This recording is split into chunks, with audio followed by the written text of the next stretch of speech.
Bonjour à tous et à chacun. Voilà, je suis encore très heureux de m'adresser à vous ce matin. C'est le dernier jour du confinement fort. Nous allons rentrer demain dans un autre temps et les jours se succèdent, les temps se succèdent, mais ce que nous savons, c'est que notre Dieu, eh bien, c'est le Dieu de l'éternité. Il est venu au temps marqué en la personne de Jésus-Christ pour nous sauver. Et c'est encore de Jésus dont nous voulons parler de celui qui est le Sauveur, qui est le Seigneur, de celui qui peut bouleverser des vies. Et c'est vrai, l'Écriture nous dit, il n'y a pas d'autre nom par lequel nous devions être sauvés, si ce n'est ce merveilleux nom de Jésus. Alors encore une fois de plus, nous voulons bien évidemment ouvrir les Écritures.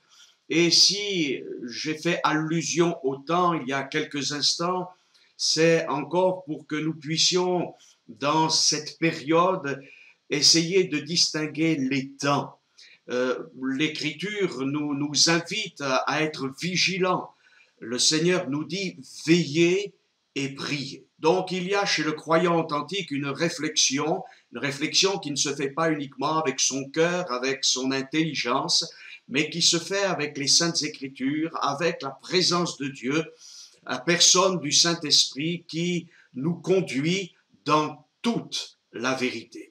Et c'est pour nous un réconfort, une consolation, mais aussi une joie de savoir que notre Dieu, eh bien, nous dirige, nous conduit et que bientôt, pour ceux qui ont cru en lui, nous serons dans la céleste cité. Nous désirons que beaucoup d'amis également, qui aujourd'hui ne le connaissent pas encore, puissent le connaître. Alors, si j'avais un titre à donner à mon message ce matin, ce serait celui-ci, les signes des temps. Jésus a parlé des signes des temps, mais aussi non seulement les signes des temps, mais discerner et distinguer. Je crois que nous sommes dans une société qui ne sait plus discerner, elle ne sait plus aussi distinguer. On parle très souvent de l'égalité comme une forme de neutralité où tout le monde serait exactement pareil, sans vraiment de différence, et c'est une erreur. Notre Dieu nous amène à discerner et à distinguer. Nous sommes dans une société qui est une société de confusion, une société qui est comme la tour de Babel. Babylone vient d'un mot qui signifie confusion. Et nous sommes, c'est vrai, dans notre société, souvent dans la confusion. Nous ne savons pas ce qui est exact, ce qui est vrai, ce qui est juste, ce qui est faux. Et dans cette Babel, dans cette société où tout est bon, tout est mauvais, où on ne sait plus, où il n'y a plus de repères, eh bien, il y a toutes sortes d'influences, de tendances qui sont là. Et bien sûr, cette société nous propose une pseudo-liberté. Cette société nous dit que demain sera meilleur. Mais aujourd'hui peut devenir meilleur. Maintenant, avec le Seigneur, tout est meilleur, tout est excellent. Je ne veux pas dire qu'il n'y a pas d'épreuves, de difficultés, mais lorsqu'on connaît le Seigneur, il y a une paix, une joie, une assurance qui est extraordinaire. Elle est divine, elle est céleste, parce qu'elle a comme origine celui qui nous aime et qui nous a donné le meilleur, son Fils, son unique. Alors, cette société qui nous dit demain sera meilleure, c'est une société d'illusion, de pseudo-liberté, et pour faire attendre ceux qui sont dans l'attente justement de quelques bénédictions, de quelques ressources, eh bien, on les comble parfois de choses matérielles et aussi beaucoup de divertissement. On est dans une société de loisirs, de divertissement, d'animation. Mais ce que le Seigneur désire, c'est que nos vies ne soient pas des vies de divertissement, d'animation, mais que le Saint-Esprit nous anime et que nous soyons des hommes et des femmes du royaume de Dieu.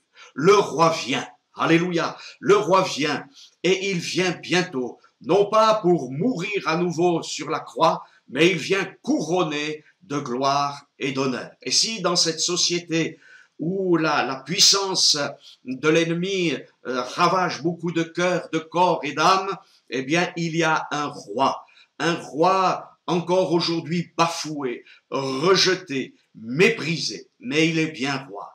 il a l'onction royale. Et la Bible nous dit que Jésus n'a pas reçu l'Esprit avec mesure, mais il y a cette plénitude du Saint-Esprit. Alors lorsque je vais vers Jésus, lorsque je vais vers mon Sauveur, mon Seigneur, je sais que je vais avoir la plénitude, l'abondance, la vraie abondance. Il prendra soin de moi dans le domaine matériel, mais aussi particulièrement dans le domaine spirituel. Alors j'aimerais lire un texte qui est dans 1 Chronique chapitre 12, dans cette bonne parole du Seigneur, et introduire mon message sur la suite des temps, sur les signes des temps et aussi sur distinguer et discerner. Voici ce qui est écrit dans le premier livre des Chroniques au chapitre 12. Je replace un petit peu le contexte. Il s'agit de toutes les tribus d'Israël qui finalement désirent que ce soit maintenant David qui règne sur tout Israël. Jusqu'ici, David, qui a pourtant bien reçu l'onction, n'avait régné que sur 4 à 600 hommes. Voilà, on pourrait dire 400, 600 familles. Ensuite, il avait régné à Hébron, la ville des patriarches, qui est la capitale de la tribu de Juda, et il y avait tout le reste d'Israël. Mais à un moment donné, le reste d'Israël, toutes les autres tribus d'Israël réalisent que c'est David, le vrai roi, qui doit régner. Et ils vont l'introniser. Ils vont venir vers lui pour que définitivement il règne sur Israël. Chers amis, ces choses sont prophétiques. Jésus qui a été méprisé, rejeté, avec simplement quelques partisans, entre guillemets, quelques disciples, a commencé à régner. Mais viendra un temps où il régnera sur le monde entier. Et nous avons fait le bon choix en acceptant Jésus comme sauveur, comme Seigneur, mais aussi comme roi. Et la Bible nous dit donc dans 1 Chronique chapitre 12, verset 31, de la tribu de Manassé, 18 000 qui furent nominativement désignés pour aller établir roi David, des fils d'Isaacar, ayant l'intelligence des temps pour savoir ce que devait faire Israël. 200 chefs et tous leurs frères sous leurs ordres. Et plus loin, au verset 38, tous ces hommes, gens de guerre, prêts à combattre, arrivèrent à Hébron en sincérité de cœur pour établir David roi sur tout Israël. Et tout le reste d'Israël était également unanime pour faire régner David. Ils furent là 3 jours avec David, mangeant et buvant, car leurs frères leur avaient préparé des vivres. Et même ceux qui habitaient près d'eux, jusqu'à Issachar, à Zabulon et à Nephtali, apportaient des aliments sur des ânes, sur des chameaux, sur des mulets, sur des bœufs, des mets de farine, des masses de figues sèches et de raisins secs, du vin, de l'huile, des bœufs et des brebis en abondance, car Israël était dans la joie. Vous allez peut-être me dire, mais est-ce le temps de la joie pour nous en ce moment avec cette épreuve, cette difficulté, non seulement cette épreuve mondiale, mais les épreuves personnelles? Oui, il y a des temps d'affliction, il y a des temps de détresse, il y a des temps où nos frères et sœurs et quelques-uns sont atteints par le malheur en ce moment. Et c'est vrai que l'adversaire est méchant, mais notre seul recours, comme le dira Job, ce n'est pas de regarder à nous-mêmes ou de chercher des consolateurs fâcheux, mais c'est de tourner les regards vers celui qui est non seulement plein de compassion, mais qui a la puissance, qui a l'autorité, qui a l'onction pour consoler, pour guérir, pour délivrer, pour affranchir. Merci Seigneur pour ta parole. Alors revenant sur ce texte, la Bible nous dit que cette tribu d'Issachar, elle avait une caractéristique très importante. Il nous est dit tous ces hommes, gens de guerre, étaient prêts à combattre, bien sûr, mais ces fils d'Issachar avaient l'intelligence des temps pour savoir ce que devait faire Israël. Il y avait dans cette tribu, chez ces hommes, ces fils d'Issachar, quelque chose de particulier. Et pourtant, cette tribu n'est pas la plus connue d'Israël, n'est pas celle qui, semble-t-il, a fait le plus d'exploits, même si ce sont des hommes de guerre. On parle beaucoup plus de la tribu de Benjamin, dont est issu Saül, de la tribu de Juda, dont est issu également, bien évidemment, David, de la tribu d'Éphraïm, puisqu'il s'agit de la tribu donc de Joseph, tribu de Joseph. Mais Issachar avait quelque chose de particulier. Ils avaient l'intelligence des temps pour savoir ce que devait faire Israël. Et je crois que dans notre société, il y a beaucoup de gens qui parlent, on discute, il y a beaucoup de polémiques, mais on ne sait pas trop ce qu'il faut faire. On hésite. Mais il y a un Dieu qui, lui, par le Saint-Esprit, peut nous révéler les choses les plus grandes et les plus belles. Nous ne devons pas être des devins, ne devons pas être des gens qui cherchent à tout connaître, à tout savoir. Mais Seigneur, nous voulons avoir l'intelligence des temps. Tu nous avertis, oui, tu reviens bientôt. Ton royaume vient. Nous voulons que tu sois notre roi, mais pas le roi simplement sur quelques soldats, quelques guerriers, sur une partie du monde, mais sur le monde entier. Oui, David était destiné à régner sur tout Israël, et notre Dieu, c'est le roi d'Israël, mais aussi le roi des nations. Alors, c'est ce que nous désirons. Jésus, oui, que ton règne vienne, que ta volonté soit faite. Nous ne voulons pas autre chose que cette grâce merveilleuse. Ils savaient distinguer, ils avaient de l'intelligence. Que Dieu nous donne de l'intelligence pour discerner, pour savoir ce que nous devons faire. Et je crois que les Écritures nous rappellent ce que nous devons faire. Je l'ai dit il y a quelques instants, veiller et prier.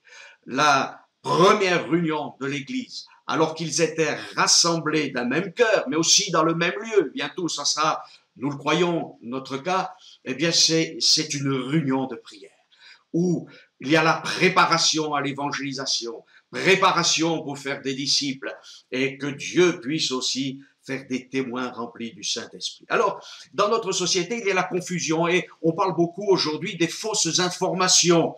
Voilà, alors, suivant les générations, on va parler des fausses informations ou des fake news. Hein? Alors, c'est un mot un peu, voilà, qui vient de l'anglais, etc. Les fausses informations, tout ce qui passe par les médias et qui est juste et vrai ou faux, on ne sait plus. Et d'ailleurs, il y a un jeu parmi tous ceux qui informent, parmi tous ceux qui commentent l'information. Certains disent, c'est nous qui avons les vraies informations, nous, c'est sûr, ça a été validé, etc. Mais il faut reconnaître que les hommes de ce siècle ont de la difficulté à se dire, mais est-ce qu'on nous dit vraiment la vérité?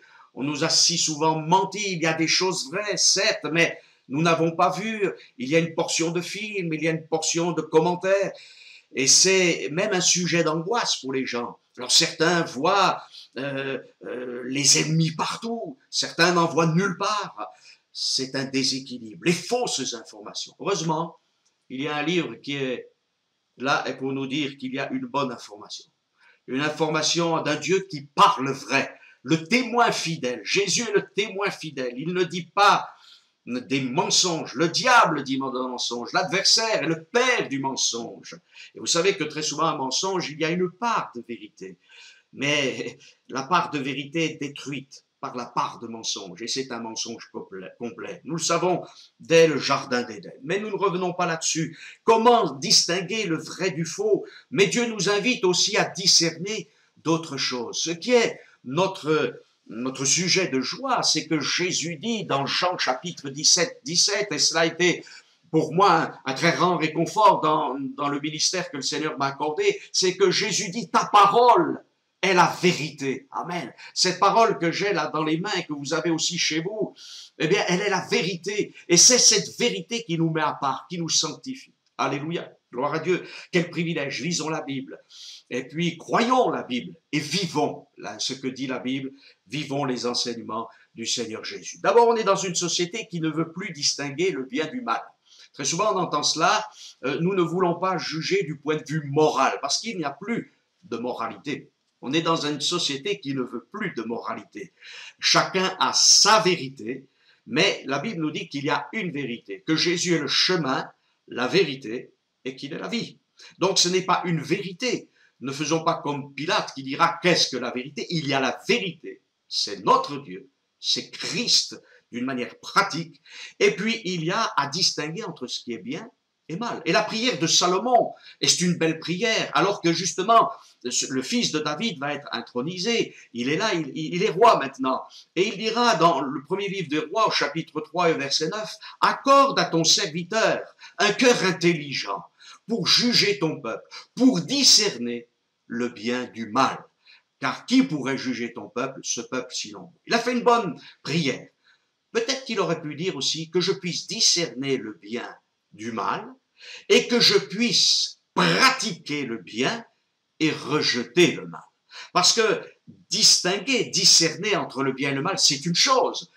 Mais nous savons que l'être pécheur est tellement enveloppé du péché que s'il ne crie pas à Dieu, s'il ne demande pas le secours de Dieu, s'il n'y a pas l'action du Saint-Esprit, alors nous sommes voués inévitablement à pratiquer le mal et à ne pas pratiquer le bien. Mais finalement, la prière du chrétien, c'est un au secours quotidien, dire Seigneur, viens à mon secours, je veux faire ta volonté, que ton esprit me conduise dans tes voies et que je puisse pratiquer le bien. On est dans un monde qui refuse voilà, de distinguer entre ce qui est bien et mal. Et on nous dit, mais vous, pour vous, c'est le bien, pour vous, ça c'est le mal, mais pour nous, c'est autre chose. Hébreux 5, 14 nous dit, mais la nourriture solide est pour les hommes faits, pour ceux dont le jugement est exercé par l'usage, à discerner ce qui est bien de ce qui est mal. Un enfant qui est avec du lait ne peut pas discerner ce qui est bien de ce qui est mal. Et dans notre monde, on ne veut surtout pas que les gens connaissent, sachent, apprennent. Notre monde ne veut pas donner réellement à la société de la nourriture solide. Et peut-être même dans le monde religieux et même dans le monde évangélique. Donner toujours du lait, peut-être même du lait coupé d'eau, voilà, ou du parfum, tout cela quelque chose qui est light. On aime le light en ce moment. Alors, nous ne voulons pas de la nourriture pesante, mais consistante, nourrissante.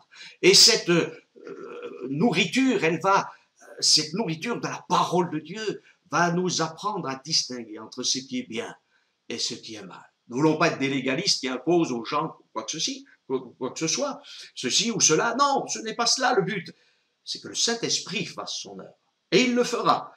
Lorsque nous nous convertissons, nous nous débarrassons normalement des péchés grossiers. Puis après, Dieu affine. Il affine, comme l'or qui passe au creuset. Et c'est pour ça que les épreuves sont là aussi encore pour enlever les scories. Alors sans désirer les épreuves et désirer la souffrance, nous croyons que dans l'épreuve et la souffrance, Dieu enlève les scories. Laissons-le enlever les scories pour que notre foi, plus précieuse que l'or, soit de l'or fin à sa gloire. Amen. Et puis, il y a, pour discerner le bien du mal, il faut aussi la sagesse. Le discernement est indispensable. Beaucoup de gens vont chercher un homme religieux, un philosophe pour savoir ce qu'il faut faire. Mais notre Dieu est en contact avec ses enfants et il leur enseigne par la parole de Dieu, par le Saint-Esprit. Il leur donne la sagesse.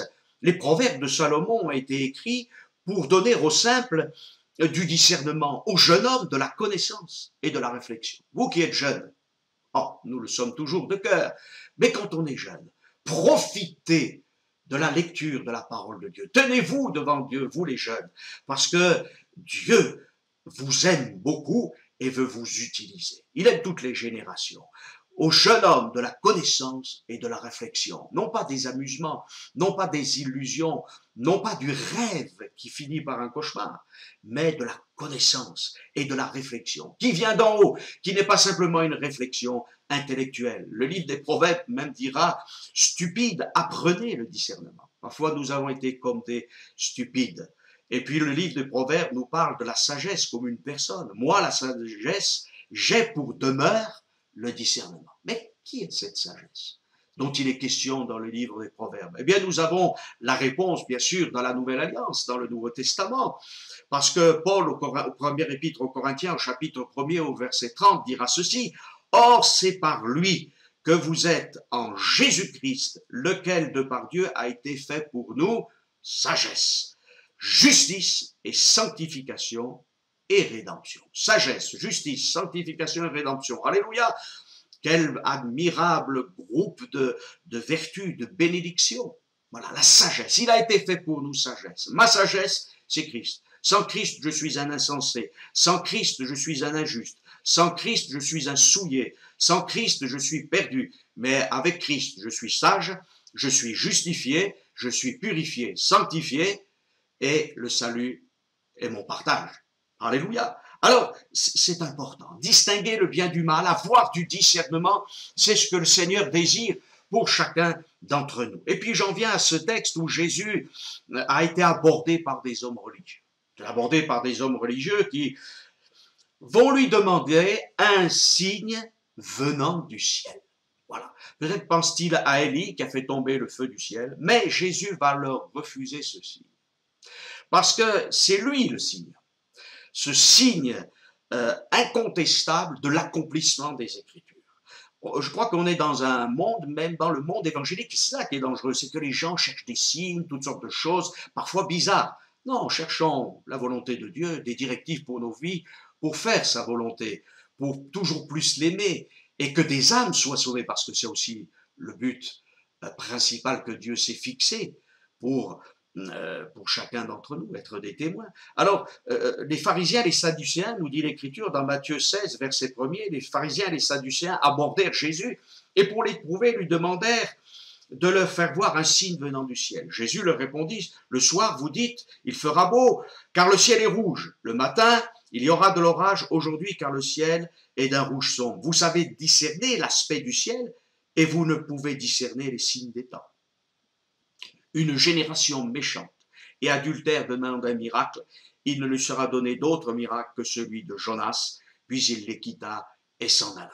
Jonas, c'est l'image d'une mort, d'une résurrection, nous le savons, mais c'est aussi l'image d'un Dieu qui a compassion des pécheurs qui sont dans l'ignorance. Le chrétien n'est pas dans l'ignorance du bien et du mal, du vrai et du faux. Il a une responsabilité. Et ces pharisiens savaient très bien finalement qu'ils n'avaient pas une bonne conscience devant Dieu. C'était un apparat religieux.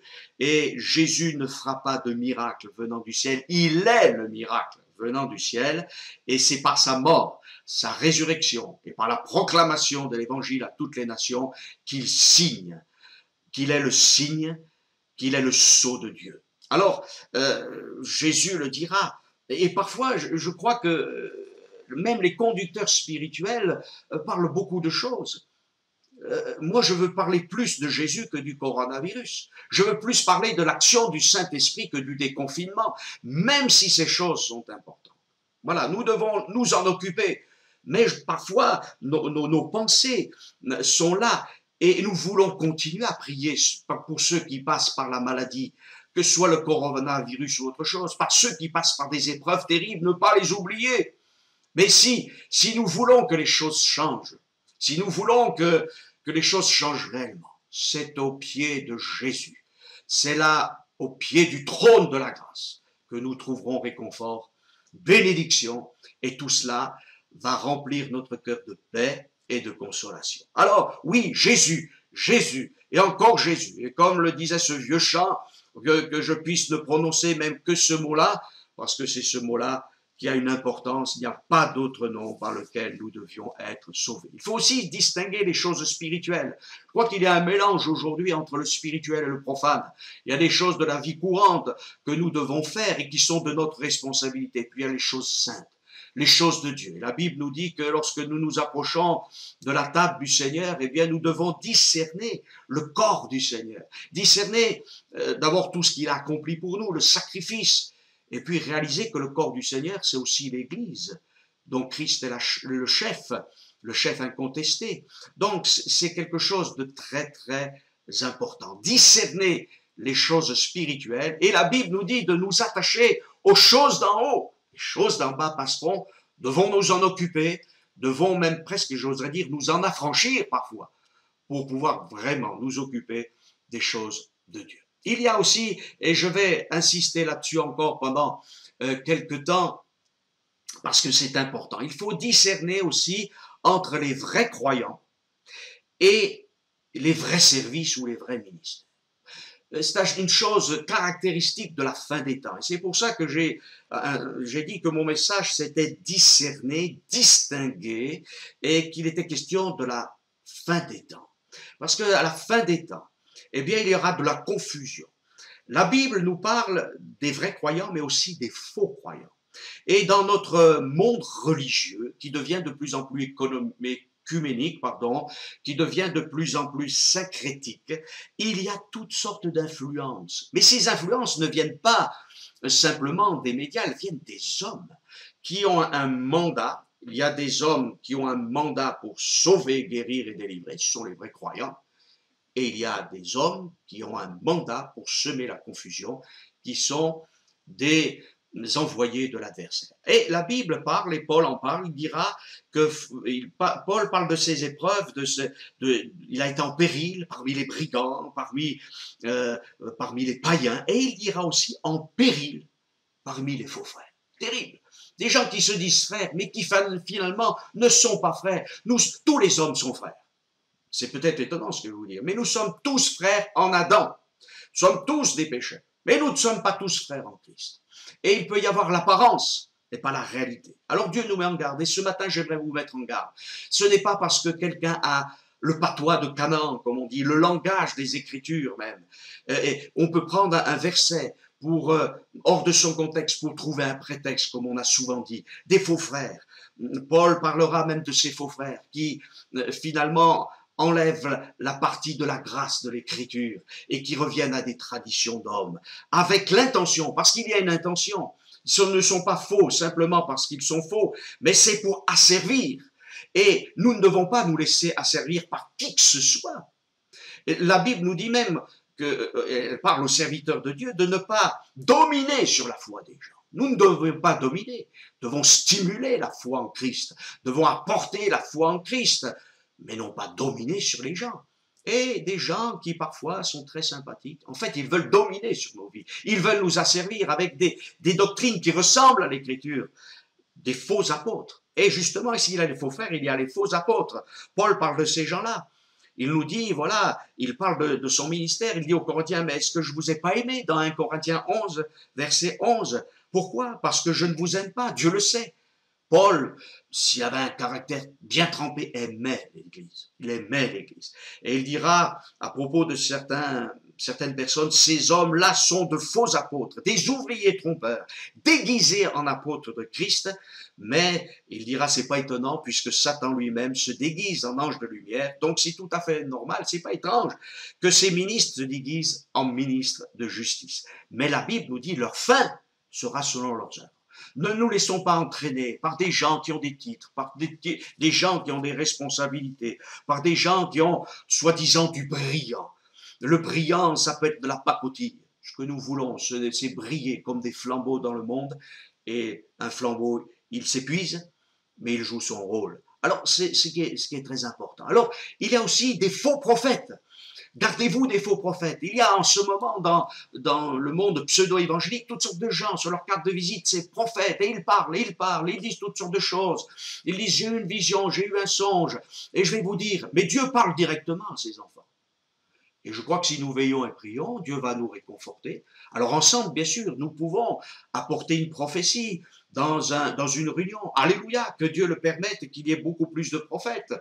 Mais que toutes ces choses soient éprouvées aussi. Nous, faut savoir distinguer. Et Jésus le dira, ils viennent en vêtements de brebis. Il y a l'apparence. Méfions-nous des apparences. Le grand prophète, et nous en avons parlé récemment, c'est Jésus. Et je viens encore vers Jésus. Plusieurs faux prophètes s'élèveront et séduiront beaucoup de gens. Il y a quelque chose qui est très intéressant dans le monde, c'est que dès qu'on voit beaucoup de gens rassemblés, en dire ça doit être vrai. Non, c'est pas vrai. C'est une erreur. Il y a des grands rassemblements où l'évangile est annoncé, mais il y a aussi beaucoup de grands rassemblements où de faux évangiles sont annoncés. Et nous devons veiller. Nous devons être de ceux qui sont prudents. Et puis il y a des petits rassemblements où il y a du venin qui est enseigné, et il y a des petits rassemblements où la bonne parole est enseignée. Donc nous devons distinguer.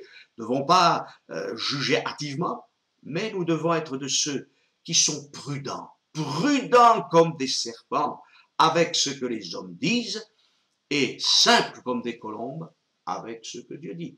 Alléluia. Des faux Christ aussi. Des gens qui iront même jusqu'à dire, je suis le Christ, je suis le Messie. Et nous savons que la notion de Messie et de Christ n'est pas toujours en accord avec les Saintes Écritures dans notre monde. On parle de charisme aussi, il a du charisme. Mais le vrai charisme, c'est quand c'est un don de grâce qui vient du ciel.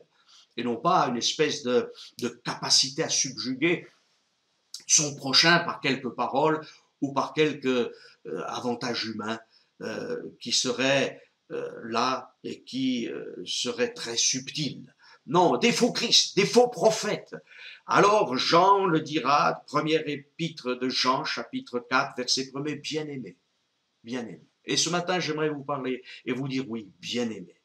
C'est un mot qu'on doit utiliser pour ceux qu'on aime, qui sont des rachetés. Bien-aimés, n'ajoutez pas foi à tout esprit.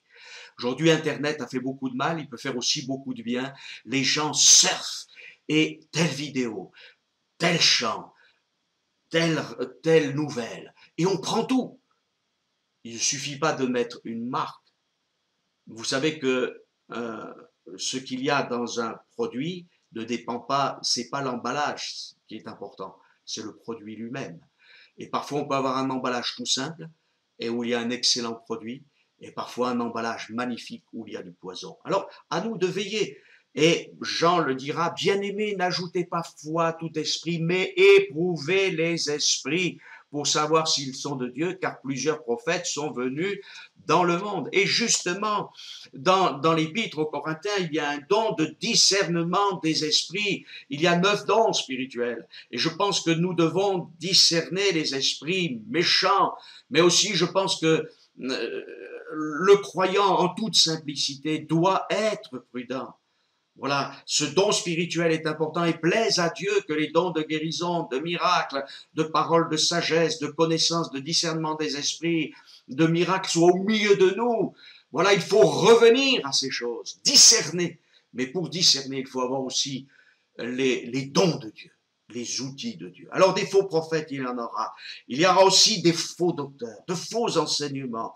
L'Esprit dit expressément que dans les derniers temps, et nous sommes dans les derniers temps, quelques-uns abandonneront la foi pour s'attacher à des esprits séducteurs, à des doctrines de démons par l'hypocrisie de faux docteurs. Voilà, portant la marque de la flétrissure dans leur propre conscience, d'un monde qui est sans conscience. Il y a eu parmi le peuple, dira Pierre, dans sa deuxième épître au chapitre 2 au verset 1er, des faux prophètes. Il y aura de même parmi vous de faux docteurs qui introduiront des sectes pernicieuses et qui, reniant le maître qui les a rachetés, attireront sur eux une ruine soudaine. Nous voulons souligner le fait que Paul dit dans les derniers temps. Ces choses vont arriver. Alors, au moins d'être aveugle et de penser qu'il y a encore des milliers d'années devant nous avant le retour de Jésus, quand on regarde quand on lit les Saintes Écritures, on s'aperçoit que Jésus revient. Voilà, et il revient bientôt. Nous ne savons pas ni le jour ni l'heure, mais quand même, soyons prêts, veillons. C'est pas parce que nous ne savons pas le jour ni l'heure que nous ne devons pas veiller. Alors, nous devons être attentifs à tout cela. Alors des fausses doctrines, il y en a. Et on est étonné de voir sur des chaînes dites chrétiennes, évangéliques, voir de faux enseignements qui disent par exemple que le royaume de Dieu, il est là déjà. Mais déjà, de temps de l'apôtre Paul, il y a des gens qui disaient que la résurrection était déjà arrivée, que le royaume était déjà là, parce qu'on veut accéder au poste de pouvoir de la société. Jésus ne nous a pas demandé d'accéder au poste de pouvoir de la société, mais d'annoncer l'évangile de la grâce. Alors c'est une folie. Et on aimerait tellement avoir pignon sur rue. Mais ce n'est pas le but. Nous avons l'évangile de Christ. Et l'évangile, c'est la puissance de Dieu pour le salut de quiconque croit. La puissance de Dieu nous suffit pour que des cœurs viennent à Jésus-Christ. Et puis il y a aussi la possession des chrétiens. Il y aurait des chrétiens nés de nouveau qui marchent dans la vérité, dans la sainteté, qui seraient possédés. Comme si le Saint-Esprit serait prêt à cohabiter avec la puissance des ténèbres. Mes chers amis, quelle folie. Qu'il y ait des gens christianisés et baptisés, ou plutôt trempés dans l'eau, qui soient possédés, ça c'est chose possible.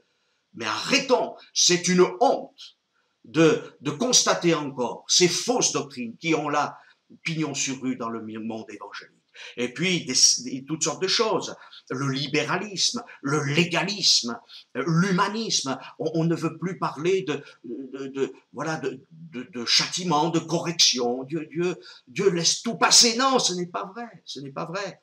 La Bible nous dit que ceux qui ne voudront pas du Seigneur, eh bien, ils seront condamnés, mes frères et sœurs, mes chers amis. Alors, il faut craindre Dieu.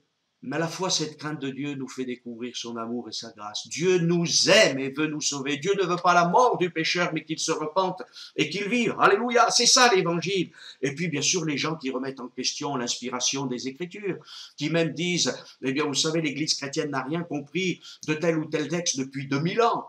voyez, tout est erreur, c'est nous qui avons la vérité.